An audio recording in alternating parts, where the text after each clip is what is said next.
Heute werde ich euch einfach mal zeigen, wie ich meinen Orangenbaum umtopfen werde. Das könnt ihr entweder im Frühjahr machen oder so wie ich auch im Juni.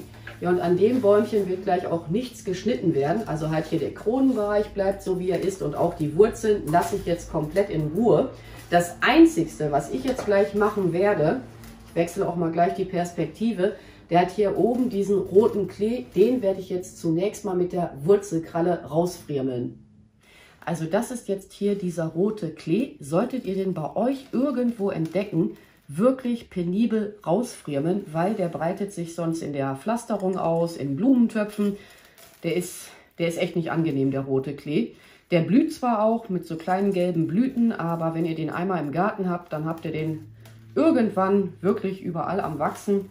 Teilweise habe ich den Kampf aufgegeben, aber bei den Blumentöpfen, da kann man sich mal die Mühe machen, das hinauszufriemeln. An anderen Gartenstellen, wo er auch mal am Wachsen war, wurde er zum Glück aber auch von anderen Pflanzen zum Teil dann noch erfolgreich verdrängt. Aber so in sonnigen Bereichen, da wächst er auch ganz gerne. Im Prinzip wird er überall wachsen. Ich mag den nicht, ich mag den echt nicht.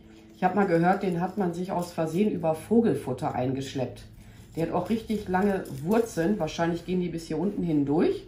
Und als Substrat für den Orangenbaum hatte ich, glaube ich, damals eine Mischung aus Blähton, mineralischem Substrat und Blumenerde gewählt. Das müsste hier Blumenerde sein, weil das jetzt hier auch so richtig dunkel ist, ne?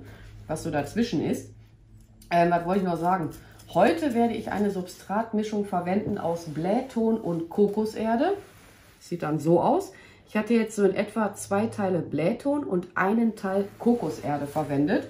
Ich möchte das Ganze jetzt hier etwas nochmal optimieren, nochmal ein bisschen vielleicht auch verbessern. Wird sich ja dann im Laufe der Zeit zeigen, was daraus wird. Ja, richtig toll, diese Wurzeln. Ich lege das mal beiseite. Nicht, dass das hier nachher aus Versehen wieder mit im Topf landet. Ich mag den wirklich nicht, den roten Klee. Ich meine, man muss nicht immer gleich alles an sogenannten Unkräutern entsorgen. Ist ja auch immer die Frage, was ist für den einen Unkraut, für den anderen ist das dann vielleicht eine richtig schöne dekorative Pflanze. Aber auf das Thema gehe ich jetzt auf das Thema gehe ich jetzt gar nicht drauf ein.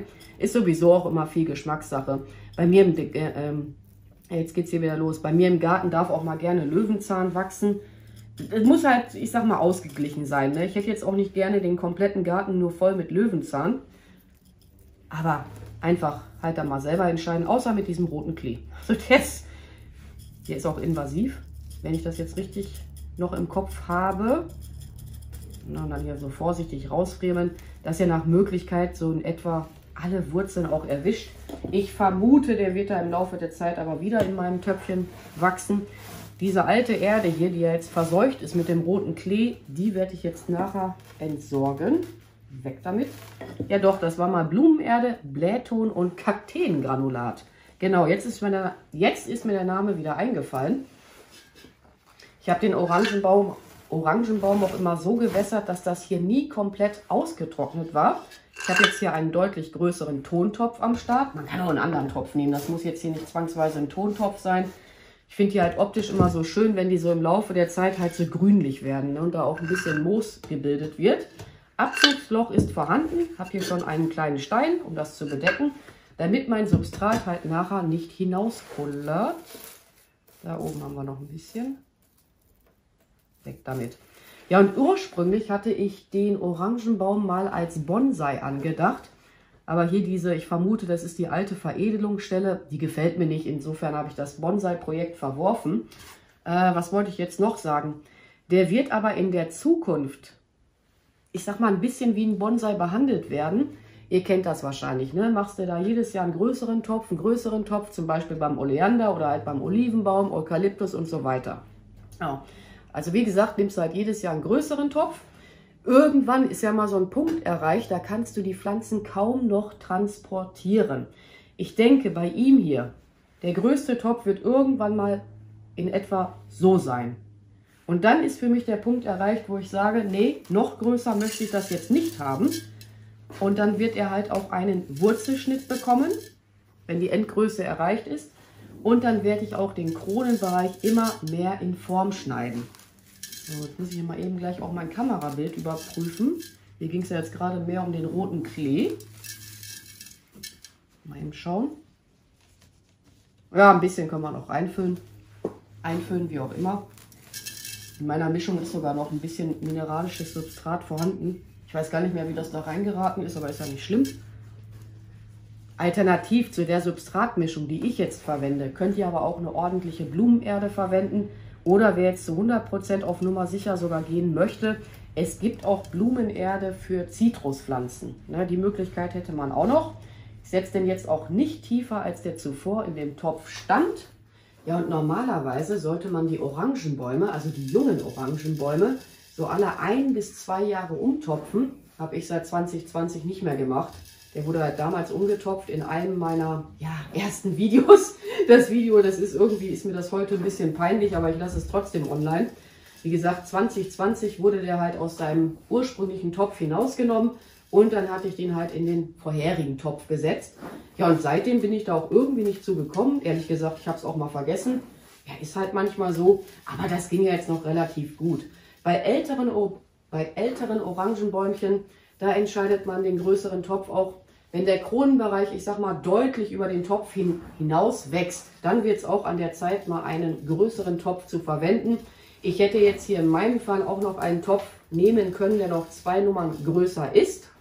Aber ich will gar nicht, dass der jetzt so extrem schnell auch wächst.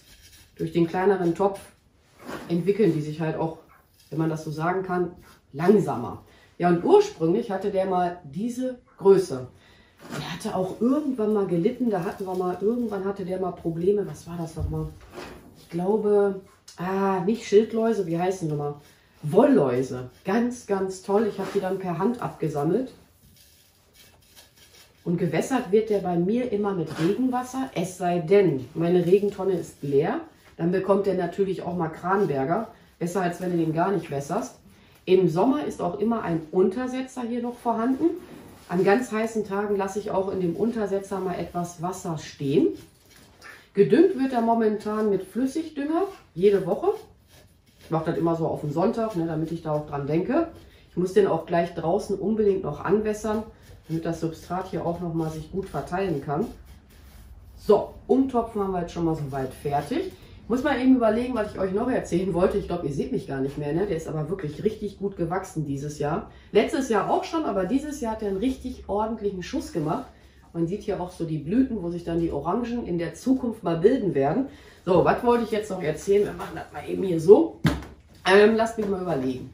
Also, der hat bei mir einen vollsonnigen Standort. Wird einmal die Woche gedüngt mit einem Dünger für Orangenbäumchen, Flüssigdünger. Müssen wir eben überlegen. Wird täglich gewässert werden und halt so, dass das hier nicht komplett austrocknet. Ich habe jetzt immer gute Erfahrungen gemacht, wenn das hier immer so, ich sag mal, so ein bisschen noch nass ist. Jetzt nicht triefend nass, weil dann kann er euch verfaulen.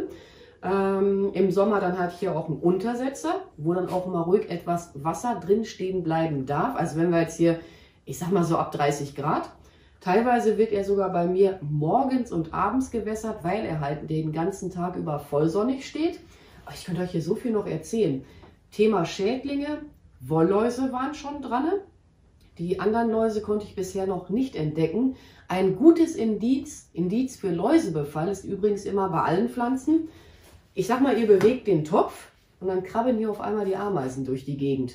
Und die Ameisen, ich will jetzt hier nichts Falsches erzählen, aber jetzt hört sich jetzt ein bisschen komisch an, aber die melken sozusagen die Läuse, um an dieses Sekret dran zu kommen. Ich hoffe, ich habe es jetzt richtig gesagt, sonst könnt ihr mich gerne in den Kommentaren verbessern.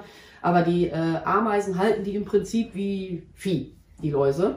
Und daran erkennt ihr immer, wenn hier halt viele Ameisen rumkrabbeln, oh, irgendwas ist ja an meiner Pflanze. Hatte ich vorige Tage an einem Feuerdorn-Bonsai. Ihr glaubt nicht, wie viele Ameisen da am Rumrödeln waren.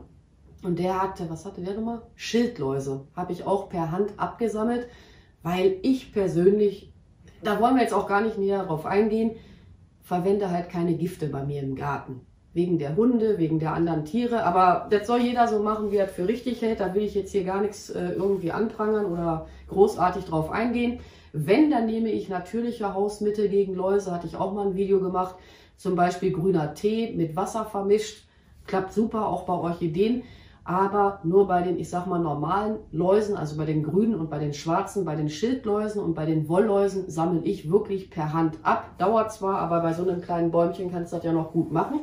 Ich merke schon, ich erzähle euch hier schon wieder einen halben Roman. Gewässert wird er ja, habe ich schon gesagt, mit Regenwasser. Ich überlege gerade, was kann ich euch denn noch erzählen? Ja, wenn man ihn mal schneiden möchte, das kann man im Herbst machen. Ich mache das persönlich aber immer lieber so wie mit vielen Bonsai auch, im Frühjahr.